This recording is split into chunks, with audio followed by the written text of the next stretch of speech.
Marcus Thompson had served the royal family for 12 years. Every morning he put on his red uniform, polished his black boots until they shined like mirrors, and stood guard at Buckingham Palace. His life followed the same routine every single day. Wake up at 5 in the morning, exercise for an hour, eat breakfast, and report for duty by 7. The other guards respected Marcus. He never complained, never caused trouble, and always followed orders perfectly. His superiors trusted him with the most important assignments. When foreign presidents visited, Marcus was chosen to stand beside them.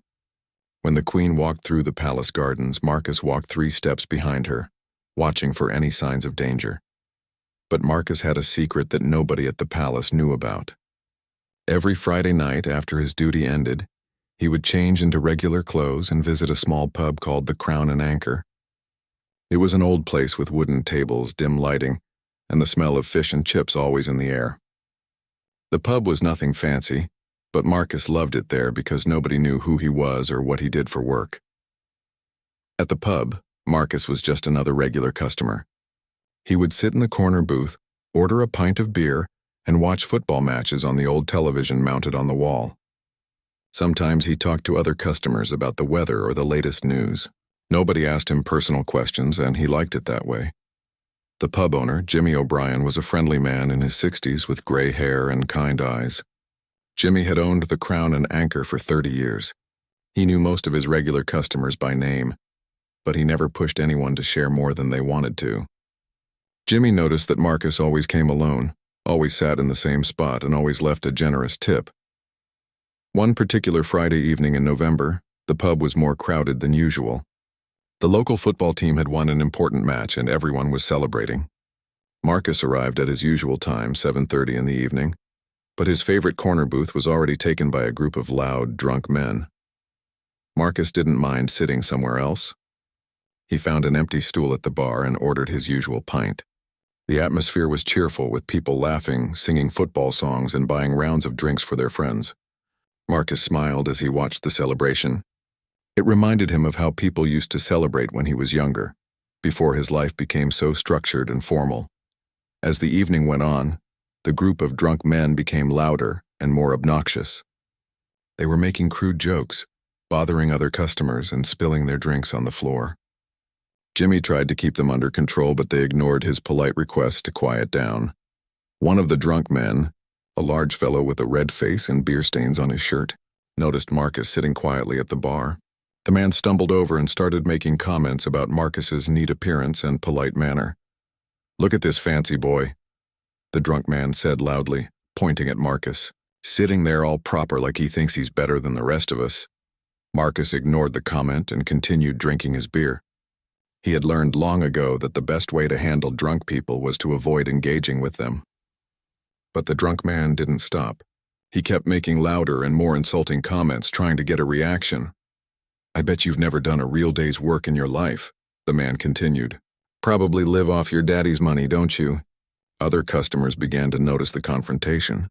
Some looked uncomfortable, while others seemed curious to see what would happen. Jimmy came over and tried to convince the drunk man to return to his table, but the man pushed Jimmy aside. Marcus finally turned to face the drunk man. His voice was calm and steady when he spoke. "I'm just here to enjoy a quiet drink, mate. I don't want any trouble." But the drunk man saw Marcus's calm response as a sign of weakness. He moved closer, his breath reeking of alcohol, and poked Marcus in the chest with his finger. "You think you're tough? You think you're some kind of hero?" the man slurred. "I fought in the army, boy. I know what real men look like, and you ain't one of them." Marcus could have easily handled the drunk man. His military training and years of security work had taught him how to deal with aggressive people. But he knew that starting a fight would only make things worse. He decided to finish his drink and leave. As Marcus stood up to go, the drunk man grabbed his arm. "Where you going, pretty boy? The fun's just getting started." That's when things went wrong. The drunk man's friends joined in, surrounding Marcus at the bar. They started pushing him, calling him names, and demanding that he fight them. The situation was getting dangerous, and Marcus knew he had to protect himself. Just as Marcus was about to defend himself, Jimmy O'Brien stepped in with a cricket bat he kept behind the bar for emergencies. But before Jimmy could help, one of the drunk men threw a punch that missed Marcus and hit another customer instead. A fight broke out involving several people. Chairs were thrown, glasses were broken, and someone called the police. In all the chaos and confusion, Marcus was blamed for starting the trouble. The drunk men told the arriving police officers that Marcus had been insulting them and looking for a fight. Jimmy tried to defend Marcus, explaining that he was a peaceful customer who never caused problems. But the drunk men's story seemed more believable to the police because there were more of them, and they all supported each other's version of events. The police didn't arrest anyone, but they banned Marcus from the pub for 6 months as a precaution. Jimmy was forced to agree with the ban because the police threatened to cause problems for his business license if he didn't cooperate. Marcus was devastated. The Crown and Anchor was the only place where he could relax and be himself. Now he was banned from the one location where he felt like a normal person instead of a royal guard. As he walked home that night, Marcus felt angry and frustrated.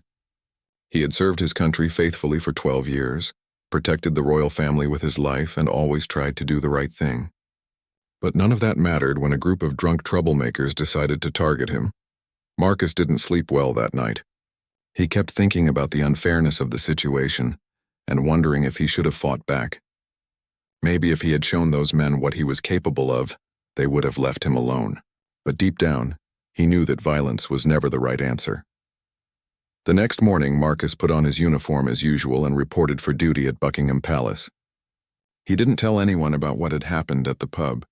His colleagues noticed that he seemed quieter than normal, but they assumed he was just having a bad day. What Marcus didn't know was that his life was about to change in a way he never could have imagined.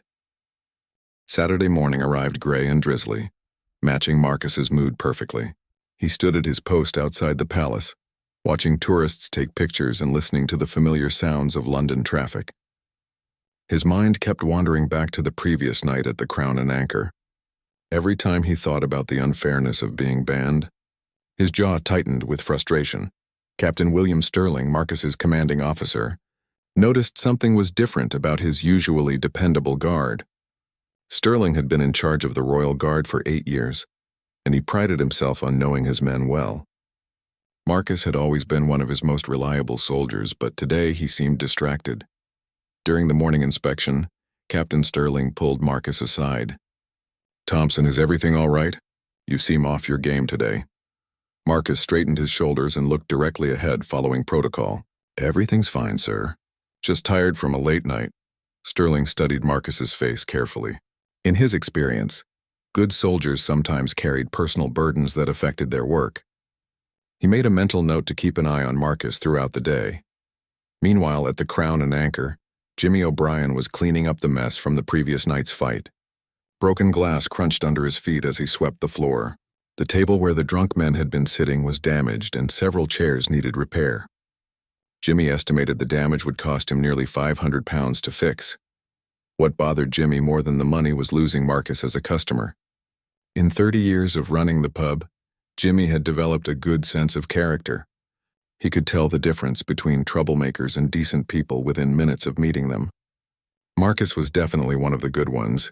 Jimmy's daughter Sarah, who helped manage the pub's finances, found her father sitting alone at the bar, staring at the damaged furniture. "Dad, you've been quiet all morning. Are you worried about the repair costs?" Sarah asked, sitting down beside him. Jimmy shook his head. "It's not about the money, love. There was a man here last night who got blamed for something he didn't do. I watched the whole thing happen, but nobody would listen to me." Sarah had heard bits and pieces of the story from the bartender who worked Friday nights. "The police banned him, didn't they?" "For 6 months," Jimmy replied sadly. "And he was one of our best customers. Never caused a moment's trouble in all the time he's been coming here. Always polite, always respectful, always left a good tip." "What was his name?" Sarah asked. Jimmy realized he had never learned Marcus's full name. The man had always paid in cash and never used a credit card. "I don't know his real name. He always just said to call him Mark." Back at the palace, Marcus was struggling to concentrate on his duties. During the afternoon, he was assigned to escort a group of visiting diplomats through the state rooms. Normally, Marcus enjoyed these assignments because they broke up the routine of standing guard. But today his mind kept drifting. As they walked through the throne room, one of the diplomats asked Marcus about his background. How long have you been serving here? 12 years, sir, Marcus replied automatically. You must have some interesting stories to tell, the diplomat continued with a friendly smile. Marcus managed a polite smile in return. We're trained not to discuss our experiences, sir. Security reasons. What Marcus didn't say was that he had plenty of stories but nobody to share them with. His work required absolute discretion, and his personal life had become increasingly isolated over the years. The Crown and Anchor had been his only escape from the formal world of royal protocol. That evening, after his shift ended, Marcus found himself walking aimlessly through London's streets. Without realizing it, his feet carried him toward the familiar neighborhood where the Crown and Anchor was located. He stopped across the street from the pub, watching people go in and out. Through the windows, he could see Jimmy serving customers with his usual friendly manner. Marcus felt a pang of longing. He missed the comfortable atmosphere, the casual conversations, and the simple pleasure of being treated like an ordinary person. A young woman with brown hair came out of the pub and noticed Marcus standing across the street. She looked at him curiously, then walked over. "Excuse me, but are you the man who was banned from my father's pub last night?" she asked directly. Marcus was startled. "Your father?" "Jimmy O'Brien, I'm Sarah." She extended her hand. "Dad told me what really happened. He said you didn't start that fight." Marcus shook her hand, unsure what to say. "The police thought differently." Sarah studied his face in the streetlight. There was something dignified about this man that didn't match the troublemaker description the drunk men had given. "Dad's been running that pub for 30 years. He can spot a troublemaker from across the room. He said you've been coming there for months and never caused any problems. Your father's a good man," Marcus said quietly. "But the ban stands. I understand he had to protect his business. What if there was a way to prove you weren't at fault?" Sarah asked. Marcus looked puzzled. "What do you mean?" "We have security cameras. Dad had them installed last year after a break-in attempt. The police never asked to see the footage from last night." Marcus felt a spark of hope, but he tried not to get too excited. "Would the cameras have recorded what happened?" "They record everything. Dad was so upset about what happened to you that he forgot all about them until I reminded him this morning." Sarah pulled out her phone and showed Marcus a business card. "This is the number for a solicitor friend of mine. She specializes in cases where people have been wrongly accused. If you're interested, we could review the footage together." Marcus took the card, his hands trembling slightly. After months of feeling like he had no control over his situation, here was a possibility of clearing his name. "Why would you help me?" he asked. "You don't even know me." Sarah smiled. "Dad always taught me that you judge people by their actions, not their words. Last night, when that drunk man was bothering you, you tried to walk away instead of fighting. That tells me everything I need to know about your character." As they stood on the street corner talking, neither Marcus nor Sarah noticed the figure watching them from a car parked nearby. Detective Inspector Helen Morrison had been driving through the area when she spotted Marcus. She recognized him from the previous night's incident report. Morrison was a thorough investigator who had been with the Metropolitan Police for 15 years. Something about the pub incident had bothered her all day. The stories from the drunk men had seemed too convenient, too well coordinated. In her experience, when multiple witnesses told exactly the same story, it usually meant they had discussed their version of events beforehand. She had planned to review the case more carefully on Monday, but seeing Marcus talking to the pub owner's daughter made her curious. Morrison decided to have another conversation with Jimmy O'Brien. She parked her car and walked into the Crown and Anchor. Jimmy was wiping down tables, preparing to close for the night. "Mr. O'Brien, I'm Detective Inspector Morrison. I was here last night regarding the disturbance." Jimmy looked up with a wary expression. "Yes, I remember. Is there a problem?" "I've been thinking about what happened, and I have a few more questions. Do you mind if we talk for a few minutes?" Jimmy set down his cloth and gave Morrison his full attention. "What would you like to know?" "Tell me again about the man who was banned. In your own words, what did you see him do?" Jimmy took a deep breath and described the entire incident from his perspective. He explained how Marcus had been sitting quietly, how the drunk men had targeted him for no reason, and how Marcus had tried to avoid confrontation. Morrison listened carefully, taking notes. When Jimmy finished his account, she asked the question that had been bothering her all day. "Mr. O'Brien, do you have any security cameras in your establishment?" Jimmy's eyes widened as he realized the significance of Detective Inspector Morrison's question. In all the chaos and stress of the previous night, he had completely forgotten about the security system. "Yes, we do have cameras," Jimmy said, his voice growing excited. "They cover the entire main floor, including the bar area where everything happened." Morrison nodded, her professional instincts telling her this case was about to take an interesting turn. "I'll need to review that footage as soon as possible. Can you show me the system?" Jimmy led Morrison to a small office behind the bar where the security equipment was housed. The system was fairly modern, with digital recording that stored footage for 30 days before automatically deleting it. "The cameras run 24 hours a day," Jimmy explained as he turned on the monitor. "They record everything in high definition." Morrison watched as Jimmy navigated through the system to find the footage from Friday night. Her years of experience had taught her that video evidence could either confirm or completely contradict witness statements. She had a feeling this footage would be very revealing. Meanwhile, outside the pub, Marcus and Sarah were still talking. Sarah had convinced him to meet with her solicitor friend on Monday morning to discuss his options. "Even if the footage proves I didn't start the fight, what good will it do now?" Marcus asked. "The ban is already in place." Sarah was more optimistic. "If we can prove those men lied to the police, they could face charges for filing false statements, and the pub ban would definitely be lifted." Marcus appreciated her confidence, but he had learned not to get his hopes up too quickly. His years of military service had taught him that situations often became more complicated than they initially appeared. "There's something else you should know," Sarah said hesitantly. "Those men who caused trouble last night, they're not local. Dad's never seen them before, and neither have any of the regular customers." This information surprised Marcus. "What do you think that means?" "I'm not sure, but it seems odd that a group of strangers would come to our neighborhood pub just to cause trouble. Most people who start fights in pubs are regulars who've had too much to drink." Inside the pub, Detective Inspector Morrison was watching the security footage with growing interest. The video clearly showed Marcus sitting quietly at the bar, minding his own business. She could see the group of drunk men at their table, becoming increasingly loud and disruptive as the evening progressed. The footage captured every detail of the confrontation. Morrison watched as the large drunk man approached Marcus, saw Marcus trying to ignore the provocation, and witnessed Marcus's attempt to leave peacefully. The video clearly showed that Marcus had not thrown the first punch or started the fight. "This is very different from the statements those men gave last night," Morrison told Jimmy. Jimmy leaned forward to watch the screen. "That's exactly what I tried to tell the officers, but they wouldn't listen to me." Morrison continued watching as the fight escalated. She could see other customers trying to stay out of the way, Jimmy attempting to restore order with his cricket bat, and Marcus defending himself only after being physically attacked. "Mr. O'Brien, I need to take a copy of this footage as evidence. This completely contradicts the statements we received from the other men involved." Jimmy was relieved that the truth was finally coming to light. "Of course, take whatever you need.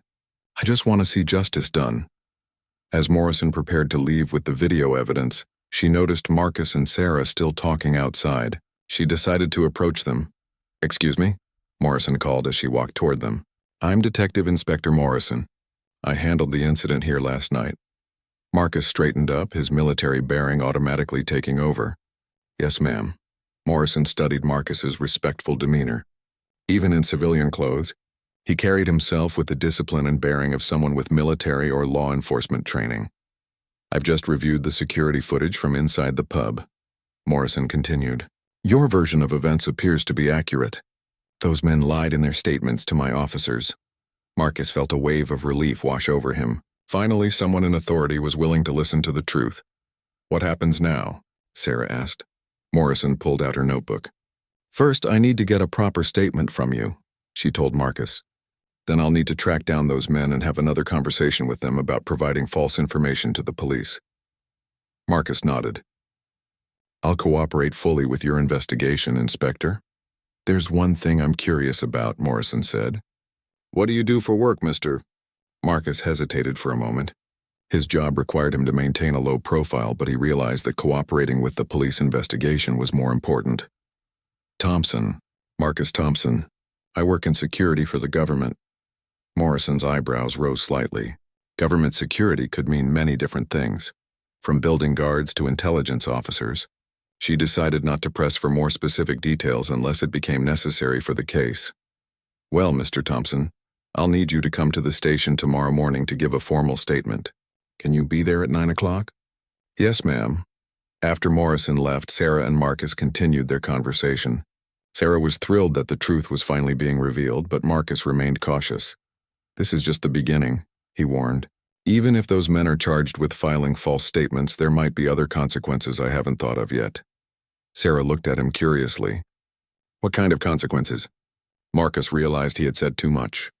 His work at the palace required absolute discretion, and any kind of legal proceedings could potentially compromise his security clearance. I just mean that legal processes can be unpredictable, he said carefully. I don't want to get my hopes up too high. The next morning, Marcus arrived at the police station at exactly 9 o'clock. Detective Inspector Morrison was waiting for him with a court stenographer and a video recording system to document his statement. Before we begin, Mr. Thompson, I want you to know that we've made some progress in locating the men who were involved in Friday night's incident, Morrison said. Marcus looked interested. Have you found them? We have. And what we discovered is quite interesting. All 4 men have extensive criminal records, primarily for assault, disturbing the peace, and filing false police reports. This news shocked Marcus. So they've done this before? Morrison nodded. It appears to be a pattern. They target people in pubs and other establishments, provoke them into confrontations, then claim they were the victims when police arrive. But why would they choose me? Marcus asked. Morrison had been wondering the same thing. That's what we're trying to figure out. Tell me, Mr. Thompson, have you noticed anyone following you or taking unusual interest in your activities recently? Marcus thought carefully. His security training had taught him to be aware of surveillance, but he couldn't recall anything suspicious. No, nothing comes to mind. I live a fairly routine life. Morrison made some notes. Let's go through exactly what happened on Friday night, step by step. For the next hour, Marcus provided a detailed account of the evening's events. The stenographer recorded every word, and Morrison asked clarifying questions to ensure they had a complete picture. When they finished, Morrison had one more piece of information to share. Mr. Thompson, there's something else you should know. We've discovered that this group of men didn't just randomly choose the Crown and Anchor. They had been watching the pub for several days, apparently waiting for the right target. Marcus felt a chill run down his spine. Are you saying they were specifically waiting for me? We're still investigating that possibility. Is there anything about your work or personal life that might make you a target for this kind of setup?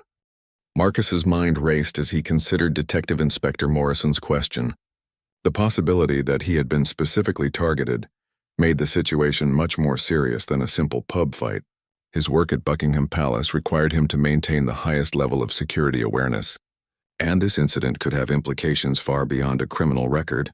Inspector, I need to be completely honest with you about my job, Marcus said, his voice becoming more formal. I'm a member of the Royal Guard at Buckingham Palace. Morrison's expression changed immediately. She had handled many cases involving government employees, but someone with access to the royal family represented a completely different level of security concern. How long have you held that position? She asked, now taking more detailed notes. 12 years.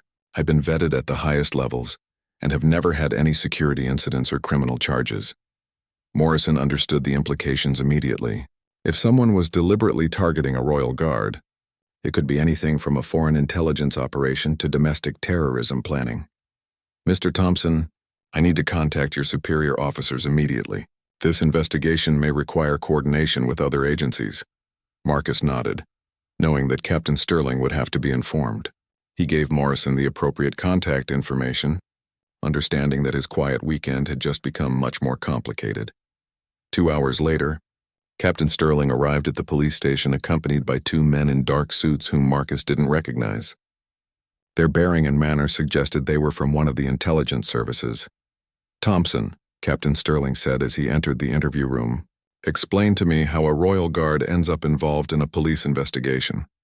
Marcus repeated his story for the 3rd time that day, providing even more detail about his Friday night routine and the events at the Crown and Anchor. The 2 intelligence officers listened without interrupting, occasionally exchanging meaningful glances. When Marcus finished, one of the intelligence officers introduced himself. I'm Agent Crawford from MI5. We've been monitoring a group that matches the description of the men who targeted you." This revelation stunned everyone in the room, including Detective Inspector Morrison. "You've been monitoring them?" she asked. For what? Agent Crawford chose his words carefully. "They're part of a larger network that's been probing security around high-profile government facilities. We believe they're working for a foreign intelligence service." Marcus felt his stomach drop. The implications of being targeted by foreign agents were enormous. Not only could it end his career, but it might also compromise the security of the royal family.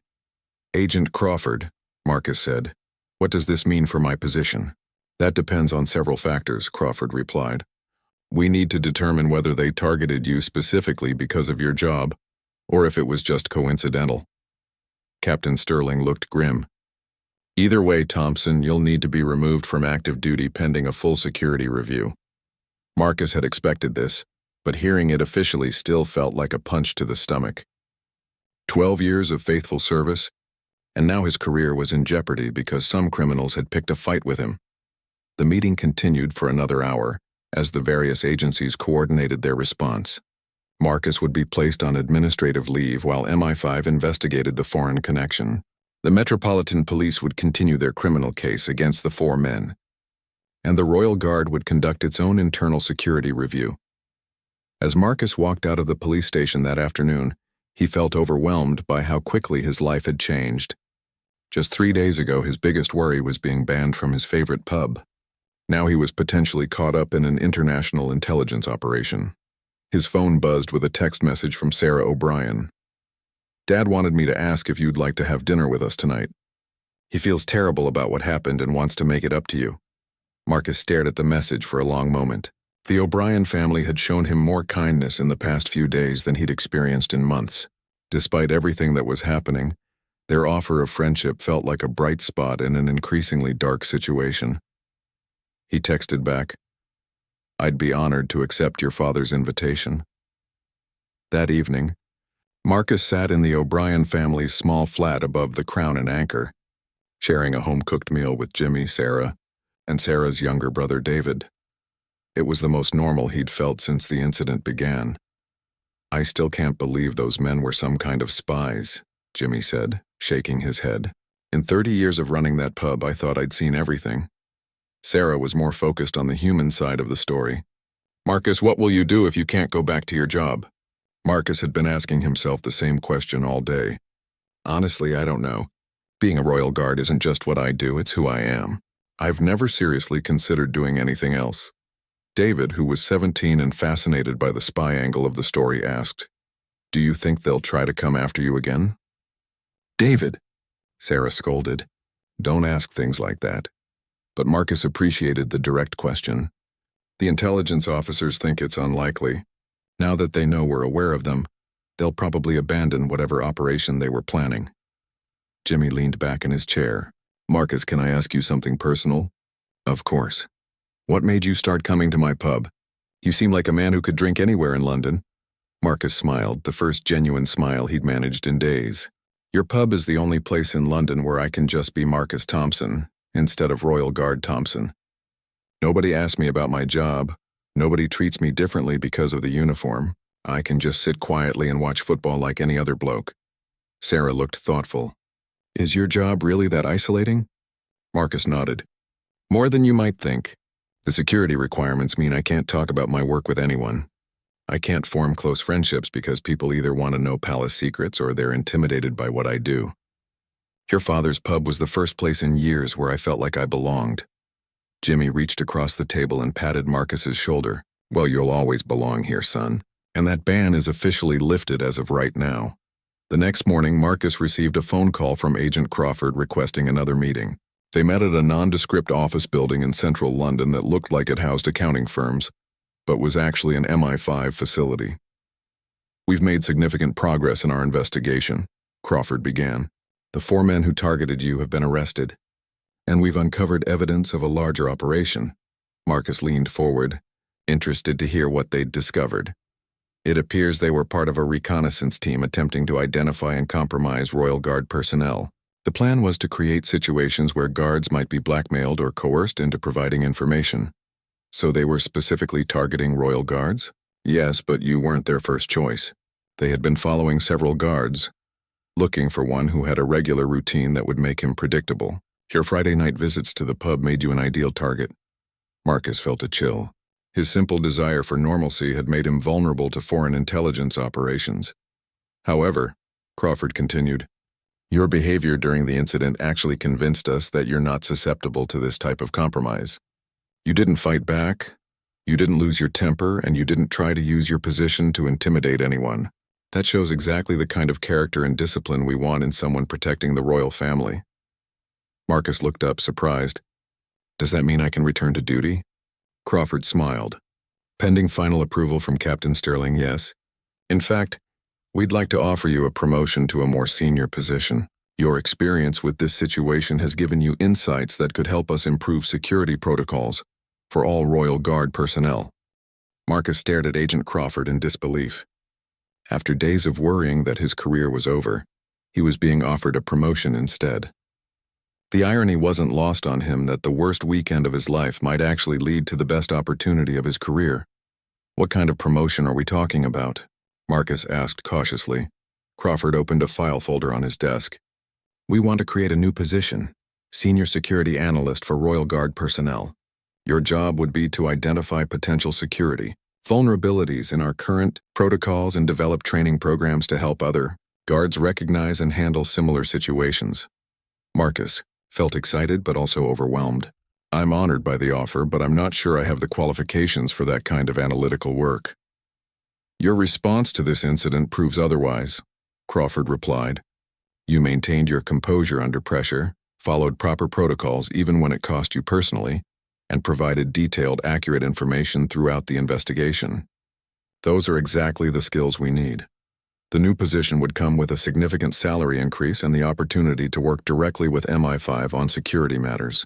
It was the kind of career advancement Marcus had never imagined possible. There is one condition, Crawford added. You'll need to continue your regular activities, including visits to the Crown and Anchor. We want other potential surveillance teams to believe that our security protocols haven't changed. Marcus smiled. So you're ordering me to go back to my favorite pub? Consider it a patriotic duty, Crawford said with a grin. That afternoon, Marcus met with Captain Sterling to discuss the promotion officially. Sterling was initially skeptical about losing one of his best guards to a desk job, but he understood the importance of the new role. Thompson, you've always been one of my most reliable men, Sterling said, but I have to ask, are you ready for this kind of responsibility? You'll be briefing senior officers, writing reports, and making recommendations that could affect the safety of the royal family. Marcus had been thinking about the same question. Sir, I believe my experience as a working guard gives me insights that someone who's only worked in analysis might miss. I understand what it's like to stand post for 12 hours, to make split-second decisions about potential threats, and to maintain alertness even during routine assignments. Sterling nodded approvingly. That's exactly the kind of perspective we need. The promotion is approved, effective immediately. As Marcus left Sterling's office, he realized he needed to share the news with the people who had supported him through the crisis. He called Sarah O'Brien to ask if he could stop by the pub that evening. Of course, Sarah said excitedly. Dad will want to hear how everything turned out. That evening, the Crown and Anchor was busier than usual. Word had spread through the neighborhood about the spy incident, and curious locals had come to see the pub where international intrigue had unfolded.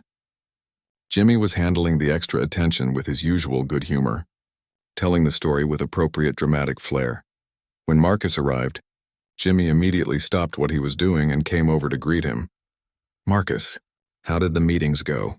Are you back to work? Better than back to work, Marcus replied. I got promoted.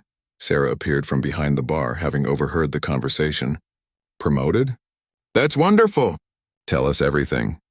Marcus explained his new role, being careful to avoid classified details.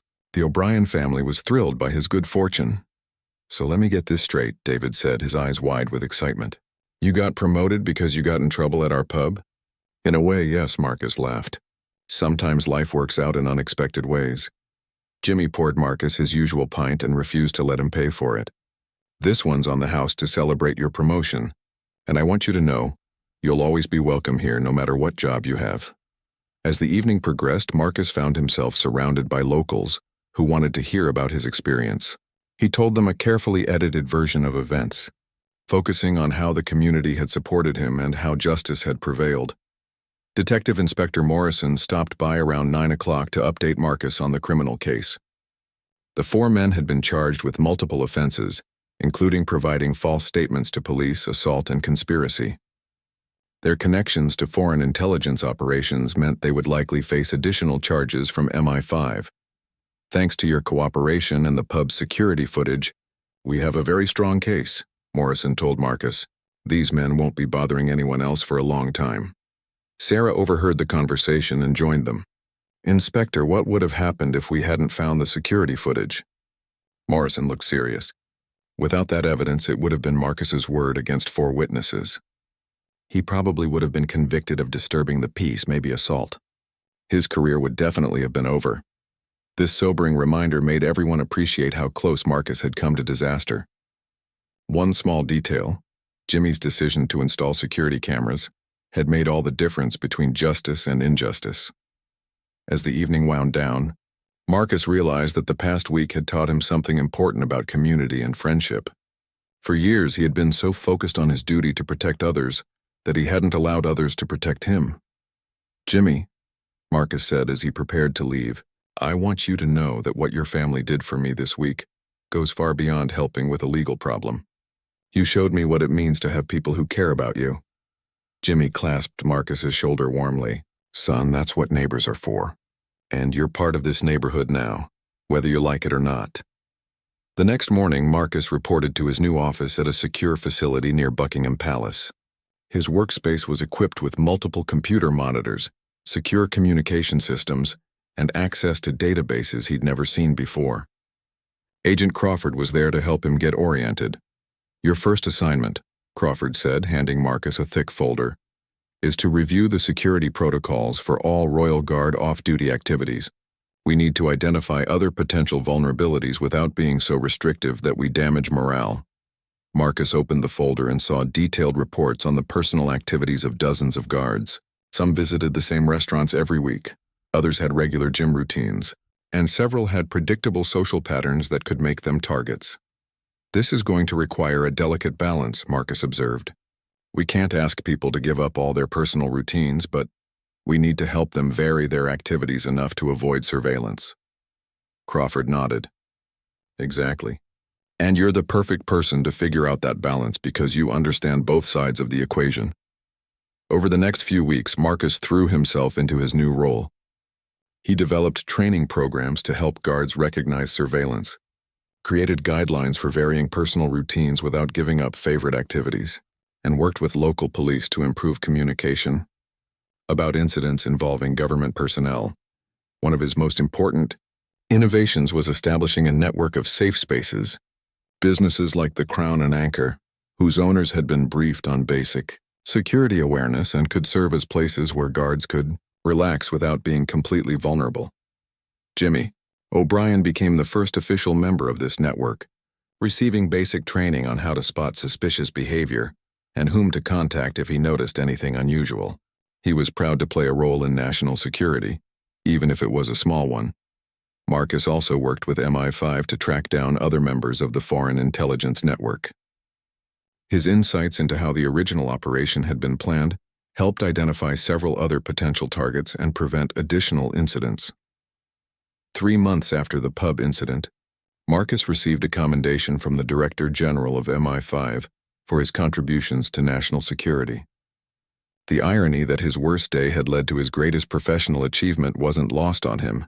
But perhaps more importantly, Marcus had learned to balance his professional duties with personal relationships. He still visited the Crown and Anchor every Friday, but now he also spent time with the O'Brien family on weekends, had dinner with fellow guards occasionally, and even started dating a teacher named Emma, whom Sarah had introduced him to. The experience had taught him that true security didn't come from isolation, but from having a community of people who cared about your well-being. His job was still to protect others, but he had learned to let others protect him in return.